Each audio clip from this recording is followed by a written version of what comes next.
Welcome friends, welcome back to the lectures in Pituitary. So we shall discuss about an important topic today, that is GH replacement in growth hormone deficiency. Myself Santosh Abraham, I'm a specialist registrar in diabetes and endocrinology at Scarborough General Hospital.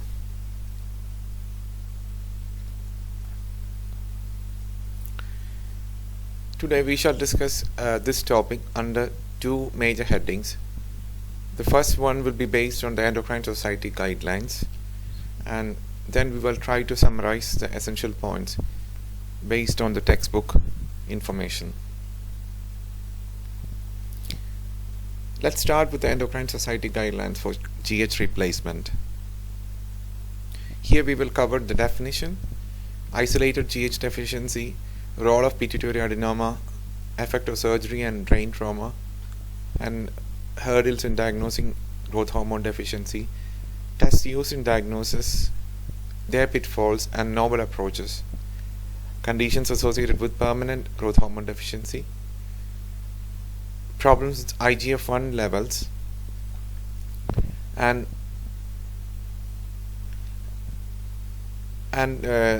whether you need to test in persistent GHD and multiple pituitary hormone deficiency. So we shall examine each of them in detail here.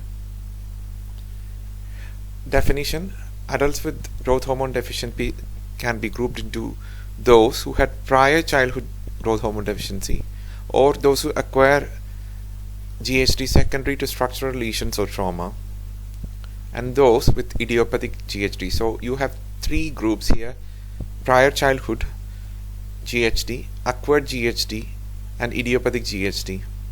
And childhood GHD is again divided into with those with organic causes and into idiopathic causes, into idiopathic variety. Isolated growth hormone deficiency, there are four types. 1A and 1B are autosomal recessive, and you have very low GH levels in them. 2 is inherited in an autosomal dominant manner with variable severity. 3 is an X-linked disorder, often associated with hypogammaglobulinemia. Genetics of IGH, caused by mutations in at least one of the three genes. 1A and 2 are caused by mutations in GH1.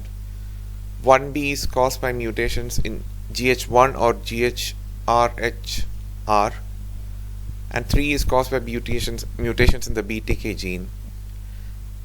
BTK is essential for B cell development. Hence in 3 you will have hypogammaglobulinemia. Manifestations: in type 1A, growth failure is evident in infancy, and affected babies are shorter than normal at birth. In 1B, there are very low levels of growth hormone produced. Hence 1B is characterized by short stature, but it is not as severe as type 1A. 1B is usually apparent, the growth failure is usually apparent in early to mid-childhood.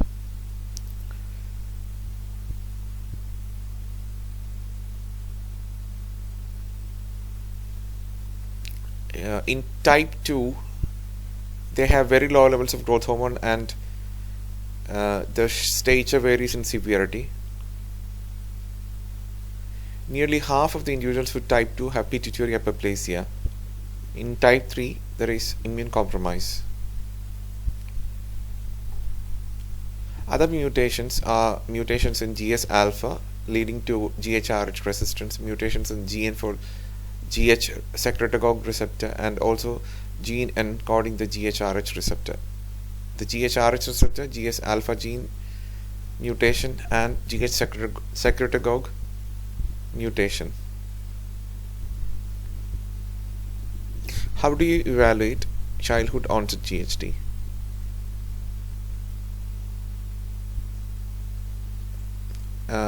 In adults who have a history of childhood onset GHD, how do you evaluate? Patients with childhood onset GHD who are candidates for GH treatment after achievement of adult height should be retested for GHD as adults. This is how we evaluate. The retesting should be done. Except in cases of non-mutations, embryopathic lesions causing multiple hormone deficits or irreversible structural lesions or damage. The main point here is that you need to retest growth hormone deficiency in adults even if they had childhood onset growth hormone deficiency. Why to retest? Patients who were biochemically GH deficient in childhood, in most of the reassessments they have shown normal GH responses. Hence they might not need the GH replacement. And excessive GH administration or more than what is required could result in a lot of side effects. And the side effects can be remembered if you know the side effects of acromegaly. Most common cause of GHD in adults is a pituitary adenoma or treatment of the adenoma with surgery or radiotherapy. It was thought that microadenomas were very rarely associated with hypopituitarism.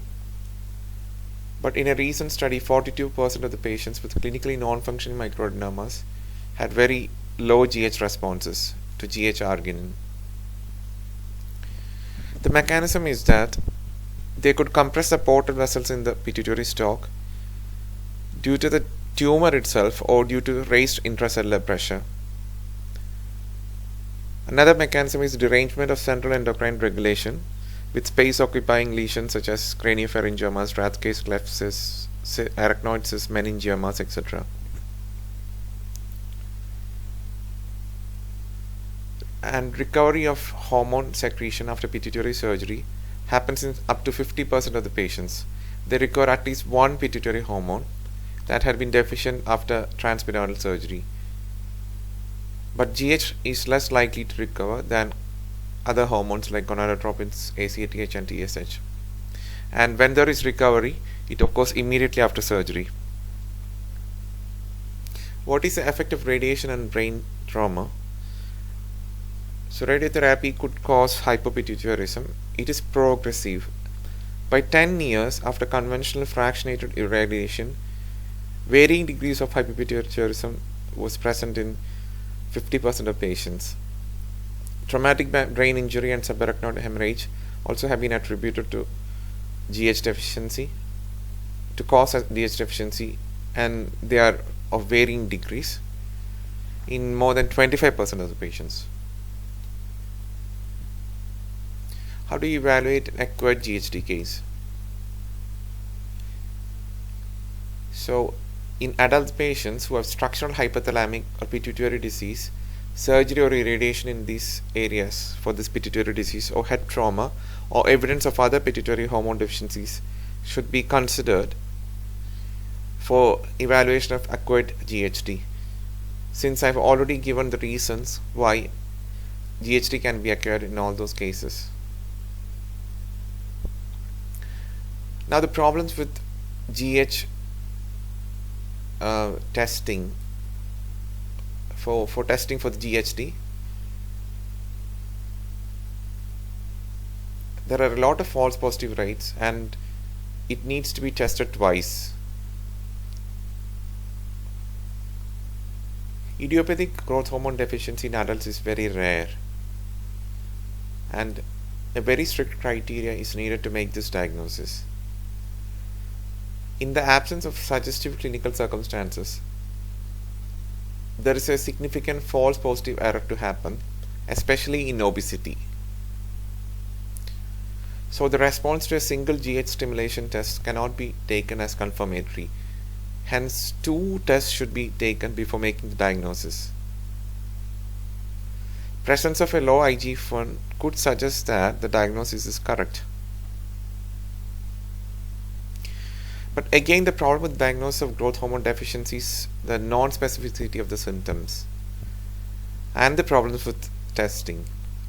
Adults with GHD have relative increase in fat and relative decrease in muscle mass, and they have decreased energy and quality of life. But these characteristics are very non-specific. They could occur in other cases like hypothyroidism or even in hypoadrenalism. So the next step in evaluating such a person is hormonal testing, but testing is again imprecise here, and overall accuracy depends heavily on the pretest probability of GHD. That is, how much you can really think that this could be a case of GHD based on the history and the physical findings and whatever data you can gather. The Endocrine Society recommends ITT and GHRH Arg tests to have almost the same sensitivity and specificity for establishing the diagnosis of GHD. But those people who had any hypothalamic cause of suspected GHD, irradiation and testing with GHH arginine may be misleading. These are the drawbacks of ITT. First of all, patients should be adequately replaced with other deficient hormones before any testing of GH secretion is performed, because that could affect the test. The ITT usually is known as the gold standard, but it cannot be performed in patients with seizure disorders or CV disease, cardiovascular disease. Even in healthy adults, it requires constant monitoring.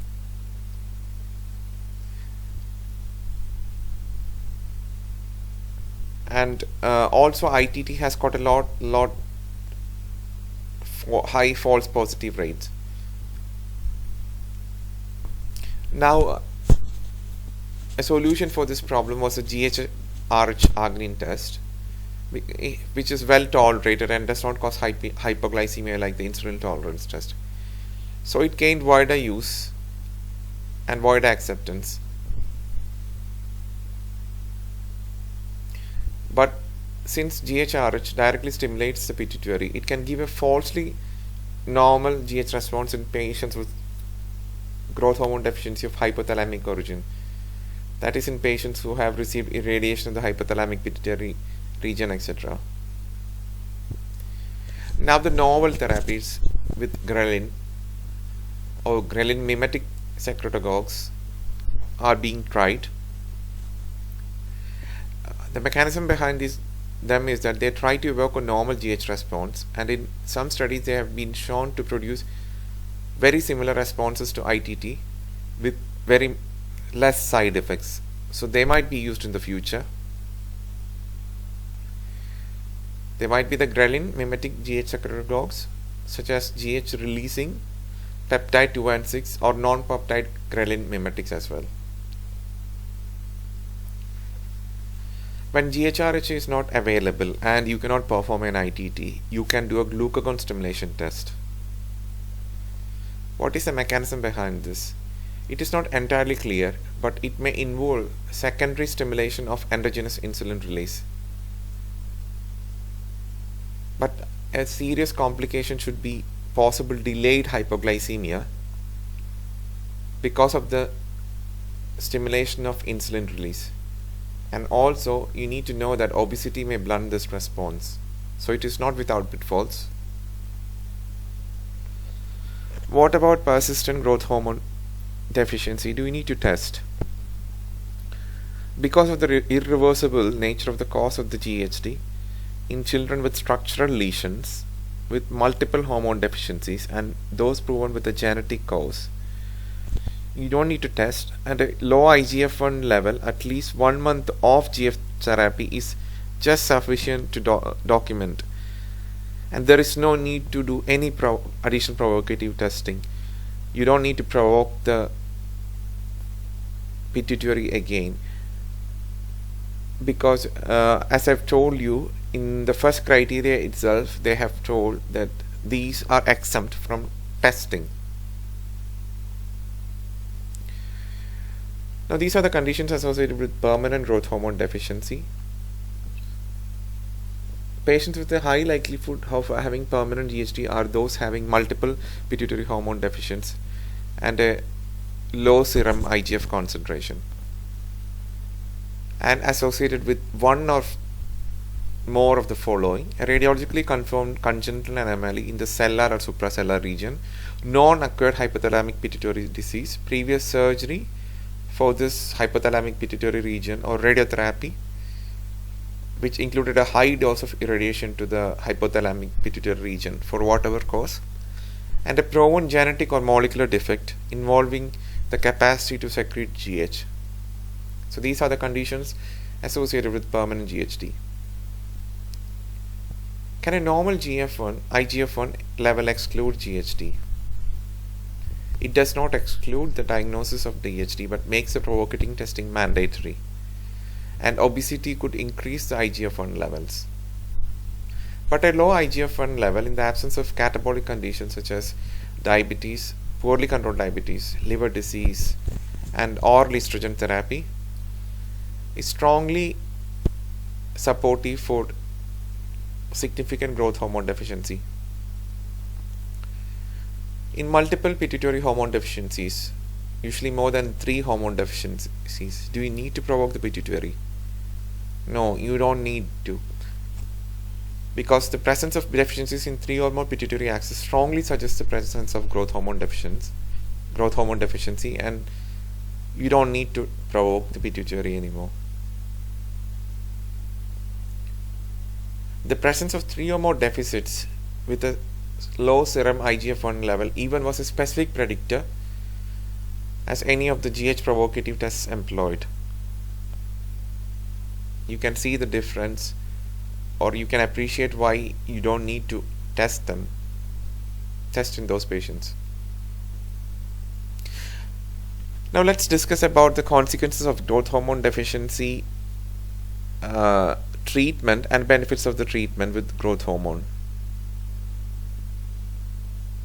We will talk about the consequence of growth hormone deficiency first, and then we will talk about the benefits for each condition.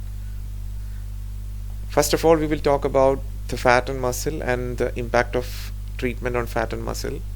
Secondly, we will talk about skeletal integrity and bone mineral density and improvements in that after treatment.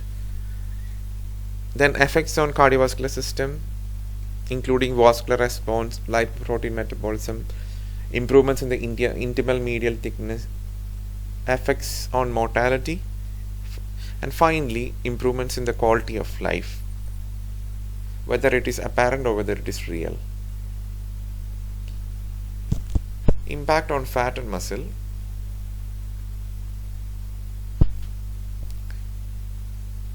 So it offers significant clinical benefits in body composition and exercise capacity when you give the treatment to GH deficient people. One of the most consistent responses to GH is increased lipolysis. Before treatment, these GH deficient individuals often have increased fat, and there is a preferential increase in the visceral fat. But when you give GH, there is an increase in muscle mass. However, the degree of increase in muscle mass is less than the reduction in fat mass.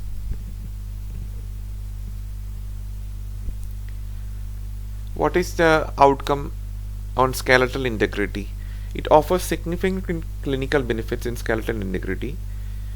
Bone mineral density is very low in severely deficient GH individuals, and it is approximately 1 standard deviations below the mean. Approximately 20% of adult onset and 35% of childhood onset adult patients with GHD have BMD T-scores less than 2.5. And age of onset and severity of the growth hormone deficiency correlates with the severity of osteopenia as well. What is the bone pathology in growth hormone deficiency? There is an increase in the volume of trabecular bone, there is an increased resorption, and there is increased osteoid thickness, all suggesting delayed mineralization. Fracture rates are increased 2 to 5-fold, even though the biomarkers for increased resorption are not found in the urine or blood.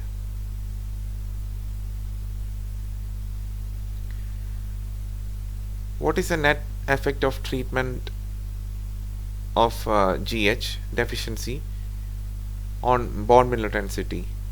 So after 18 to 24 months of treatment, studies have shown that 4 to 10% of the BMD is improving, with greater effects at vertebral than at femoral sites. Also, people who had the greatest severity of bone mineral loss had the greatest improvement, and men fared better than women. A note about transition period and adulthood. After documentation of persistent growth hormone deficiency, growth hormone therapy should be continued even after completion of adulthood to obtain full skeletal or muscle maturation during this transition period. This is because subjects with hypopituitarism mostly have delayed onset of puberty, or they have they don't have the normal gonadotropin secretion, so they may lag behind in terms of the age at which they attain the peak bone mass. So continuing or reinstituting GH therapy for periods for up to 2 years in patients who have completed growth results in greater bone mineral density. That is the reason why you give GH in persistent GHD even if they have obtained full skeletal maturation. What are the effects on cardiovascular system? So it improves several cardiovascular outcomes, including endothelial function, inflammatory cardiovascular biomarkers, lipoprotein metabolism, carotid IMT, and other aspects of myocardial function. But at the same time, it tends to increase the insulin resistance also, about which we will discuss in the adverse effects. What are the causes of cardiovascular risk in growth hormone deficiency? There are 4 areas: hypertension, that is increased blood pressure, inflammation, dyslipidemia, and insulin resistance. In severe growth hormone deficiency, patients are very hypertensive, and this results in impaired vasodilatation, responses to stress or exercise. What is the vascular response to GH replacement? It has been shown that it increases flow-mediated dilatation and reduces arterial stiffness. Hence, it improves vascular endothelial function and a slight decrease in the blood pressure. Inflammatory markers are elevated in patients with GHD, and administration of GH reduces CRP and apolipoprotein B. This is what happens to lipoprotein metabolism. It lowers the risk. Increased total and low density LDL cholesterol, decreased HDL, and elevated ApoB100 are reported in growth hormone deficiency. But once you commence GHD, HDL increases, LDL and total cholesterol decreases. So it is beneficial. What about the intimal medial thickness? Increased IMT and abnormal arterial wall dynamics have been found in GHD, and people with a low IGF-1 had the greatest increase in IMT. When you administer GH, it results in decreased IMT, and increases in IMT have predicted the development of symptomatic coronary disease. So if you decrease the IMT, it means that the chances of having coronary disease should be lowered, even though no studies have been done, and hence there is evidence lacking in this. What about the cardiac function? So in patients with GHD, they have reduced LV function.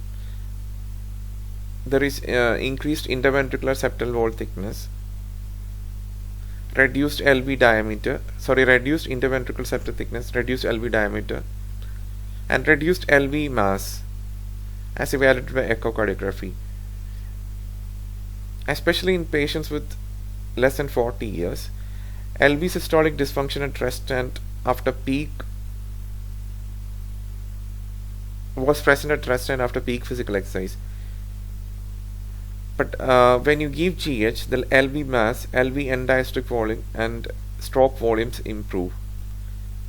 But these changes correlate with the improved exercise tolerance. That is, since you give the GH, the exercise tolerance improves, and this could be due to the improvement in the LV mass, LV end diastolic volume, and the stroke volume.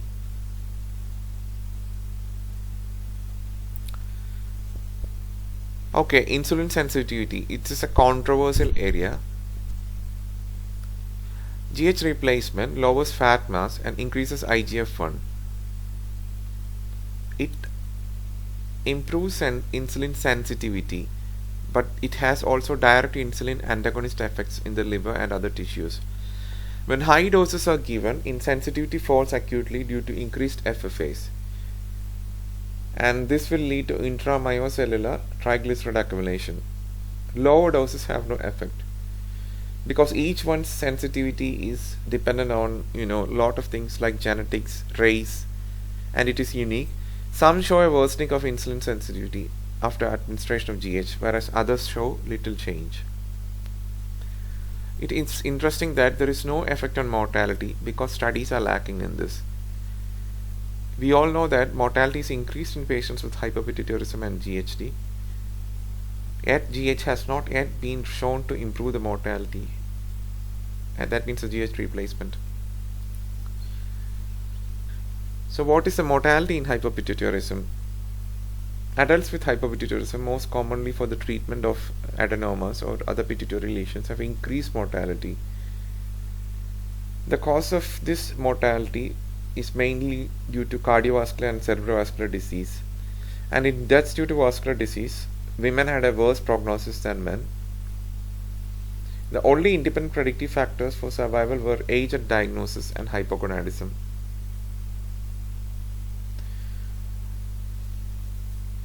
Causes of mortality and why women have got a preponderance in this. The risk for cerebrovascular death also was higher in women than in men, and factors contributing to this was younger age, female gender, diagnosis of craniopharyngioma, and radiotherapy. If you consider age, the more duration you have the growth hormone deficiency, the morbidity increases and hence the mortality increases. So the age at which you develop growth hormone deficiency and where if it is unnoticed and if it is undertreated or if it is not treated at all, your mortality increases. So that's why you have more mortality with an younger age. Also, if you have other lesions like craniopharyngioma, it will definitely increase the mortality. And radiotherapy could increase the mortality. It is controversial, but it could increase mortality due to other reasons like secondary cancers or pituitary insufficiency and female gender,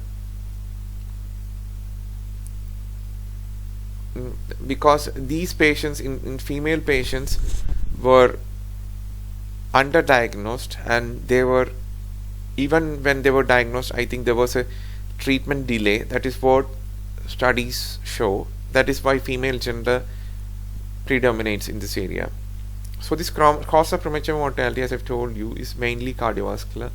Respiratory and cerebrovascular also contributes.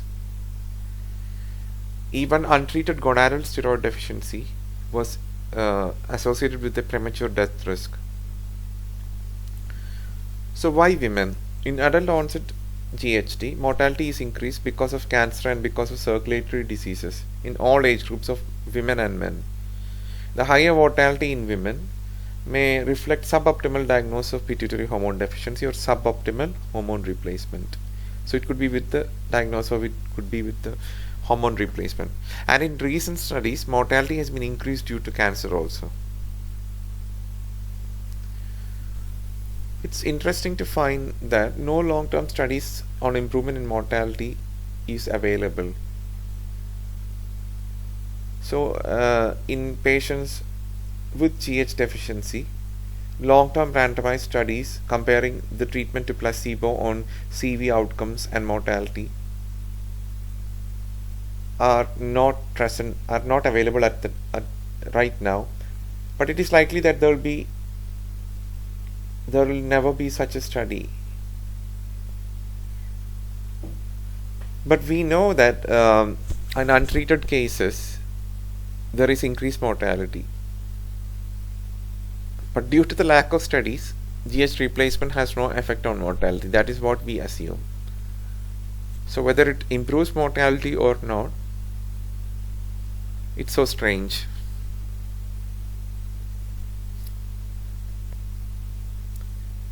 Quality of life. GH therapy certainly improves the quality of life. That's what everybody is telling.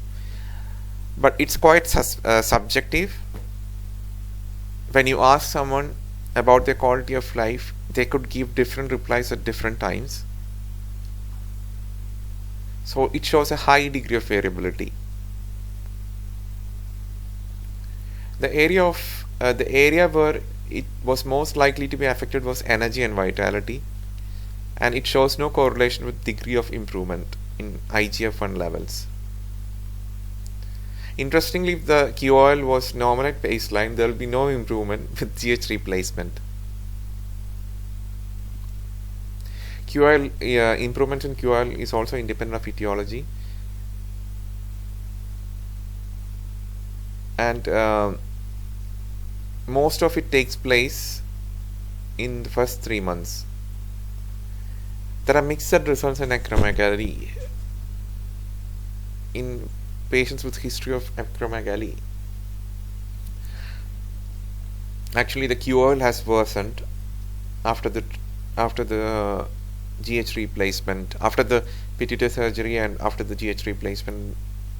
The QOL has, there are some cases where the QOL has worsened, so there are mixed results in acromegaly.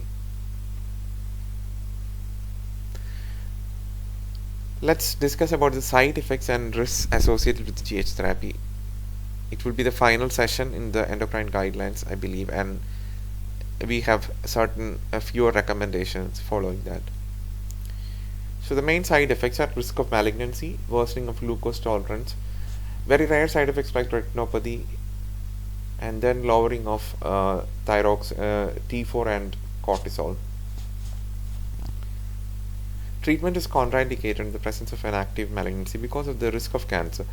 Increase in IGF-1 theoretically could cause a development or regrowth of malignancies, but several epidemiological studies have not shown any increased risk.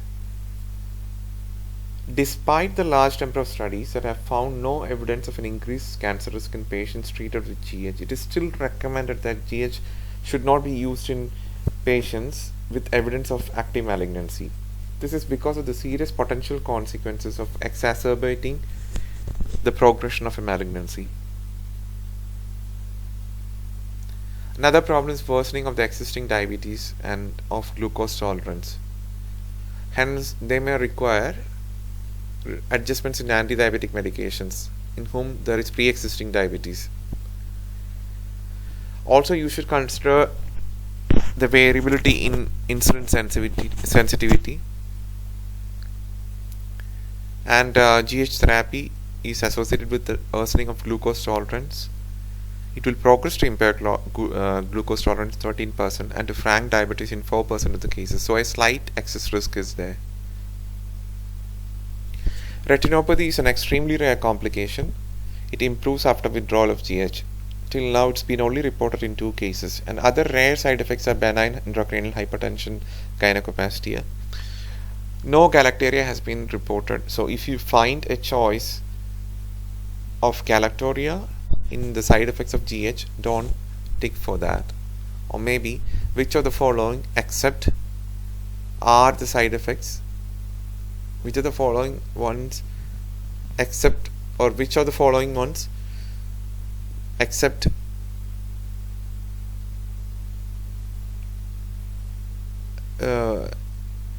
except one are the side effects. You can tick galactoria in that case. I mean, galactoria is not reported. Could be asked in the exam. Another, it is not an adverse effect, but it could happen. T4 could be lowered, so free T4 levels should be monitored during GH treatment, and doses of T4 should be adjusted. Now, in the GH deficient state, there is enhanced conversion of cortisone to cortisol.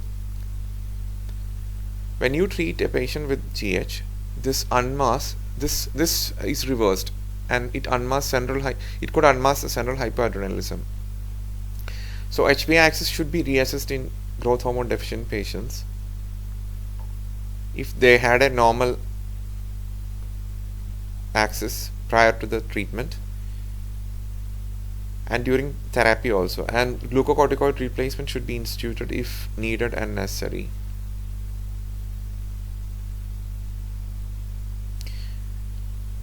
So commenting about the treatment regimens, the regimens should be individualized rather than weight based, and you should start with low doses and should titrate according to the clinical response, side effects and IGF-1 levels, although IGF-1 level is also again controversial, and the most common side effects are due to the fluid retention. It includes paresthesia, joint stiffness, edema, arthralgias and myalgias. So you could always think about acromegaly, and then whatever you find in acromegaly will be there in the side effects of GH treatment.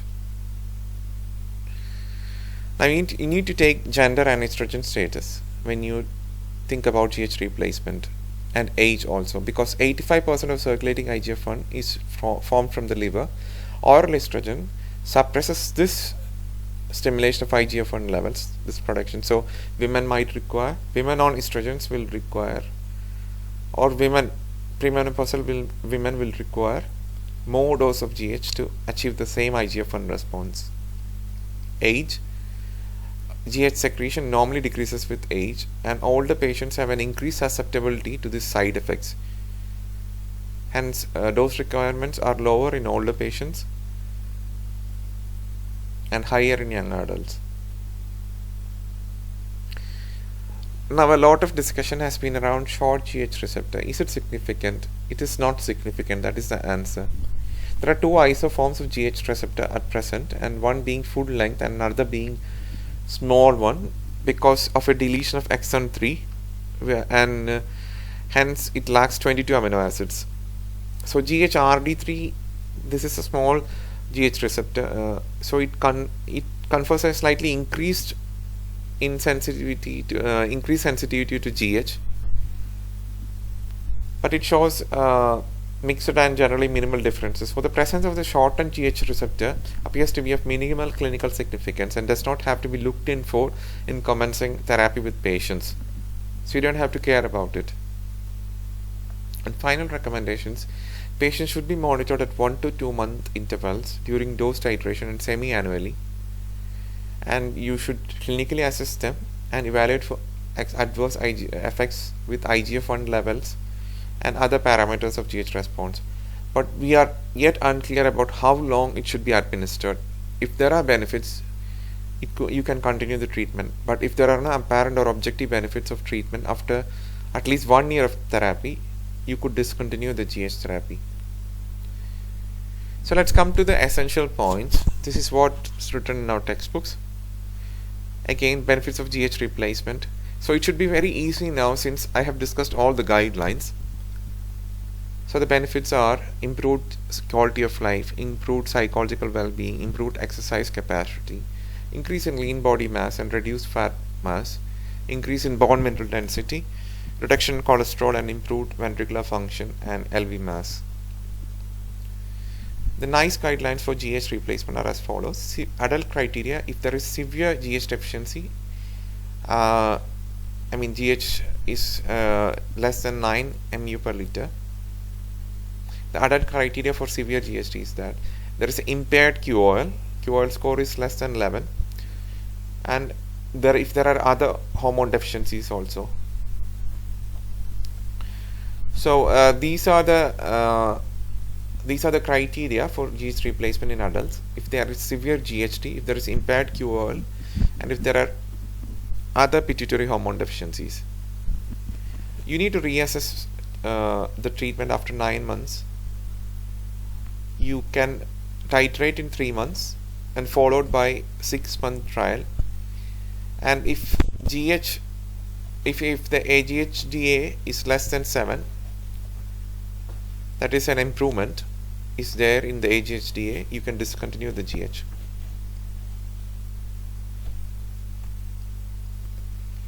This is very important. This is the criteria again NICE recommends. GH should be discontinued for 3 months if there is completion of the linear growth, that is less than 2 cm per year, and GH status should be reassessed.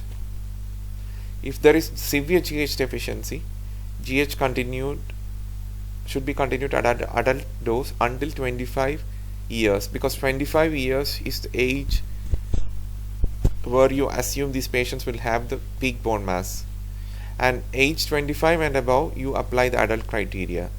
So below age 25 you need to look the linear growth. If the linear growth is less than 2 cm, you assume that it is completed and you discontinue the GH for 3 months, and then the GH status is reassessed. That is in young adults. But if it is above age 25 and above, and if there is severe GH deficiency, you continue that GH till 25. But if there is if the age is about 25 and above, you go for the adult criteria. You treat only when there is severe GHD, impaired QOL, and if there are other multiple hormone deficiencies. This is how the NICE recommends.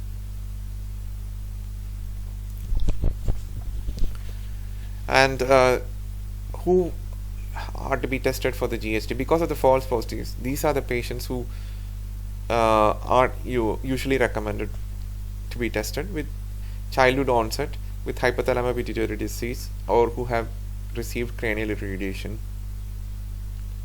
And the diagnosis, as I've told, because of the false positives, appropriate biochemical testing in the presence of appropriate clinical context. So it should distinguish partial growth hormone deficiency from physiological cause of reduced GH secretion. So the physiological causes could be obesity or aging, or pathological causes even like Cushing's. Even though the clinical features are described here, they're very non-specific, so you can just see that it could be impaired well-being, reduced energy, reduced muscle mass, reduced exercise capacity, increased central adiposity, decreased sweating, increased CV risk, increased fracture risk, and decreased thermogenesis. Another important point is that you have increased waist-hip ratio, and treatment with GH could possibly decrease that. So abnormalities in adult GH deficiency usually found are decreased BMD, increased insulin resistance, dyslipidemia, impaired cardiac function. Stimulated GH will be less than 10, and low or normal IGF, but IGF may be normal in up to 50%. Hence it cannot exclude, IGF cannot exclude GH deficiency. Investigations I've already told you before. Dynamic tests, ITT is the most widely used. Peak GH will be less than 10, so it is diagnostic of severe GHD, and that fits the adult criteria. Alternative tests are ITT. If it is contraindicated, you go for the GHRH Arg test. Second confirmatory test is recommended by them, but by the Endocrine Society it is mandatory for the Endocrine Society. It is recommended in people suspected to have isolated GH deficiency here, but it's mandatory for the Endocrine Society. But it's not necessary, and a single test is enough for people with 2 to 3 pituitary hormone deficiencies, and more than 3, I don't think there is even a test needs to be done for the GH deficiency, because if you have a low IGF-1, that could go with that you could go for the GH replacement. So low IGF could be due to growth hormone deficiency, but it could also be due to poorly controlled diabetes, hepatic disease, renal disease, malnutrition, or severe illness. So it is not helpful in general. And treatment, dose titrations using serial IGF-1 measurements are used until the IGF-1 reaches middle to upper end of the age-matched IGF-1 reference range. So it is between the upper 2/3 and the maximum. Between that, you titrate, you increase the dose till the IGF reaches to the middle upper end, So it reduces the side effects mainly related to the fluid retention. I'm sorry, it is not middle 2/3, it's middle to upper end of the IGF-1 range. So you increase the GH slowly till you reach that stage, and then you don't further increase it. Starting dose is 150 to 300 grams. Maintenance is 200 to 300 micrograms per day. Dose in women is higher than for males, because I've already told you the reason, because of the estrogen effect. So adverse effects are sodium and water retention, weight gain, carpal tunnel syndrome, hyperinsulinemia, arthralgia, myalgia, benign intracranial hypertension. So you can now, if you think about acromegaly, you can know about the adverse effects of GH replacements. Very simple when you try to correlate that. Contraindications I've told you before: malignancy, benign intracranial hypertension, again retinopathy, pre-proliferative or proliferative retinopathy in diabetes mellitus, because retinopathy has been reported, even though it has been reported only in 2 cases. Monitoring: you need to do a good clinical examination. Check whether the body weight has reduced, check whether the waist hip ratio has reduced. BP fill may fall in hypertensive patients, so the BP medications need to be changed. IGF-1 is monitored to avoid over replacement. IGF-1 should be measured every 1 to 2 months. Once a stable dose is reached, IGF-1 should be checked at least once a year. So the adverse effects usually resolve with dose reduction, and it tend to be less frequent with lower starting dose. So lower starting dose is very important. Start at a low dose.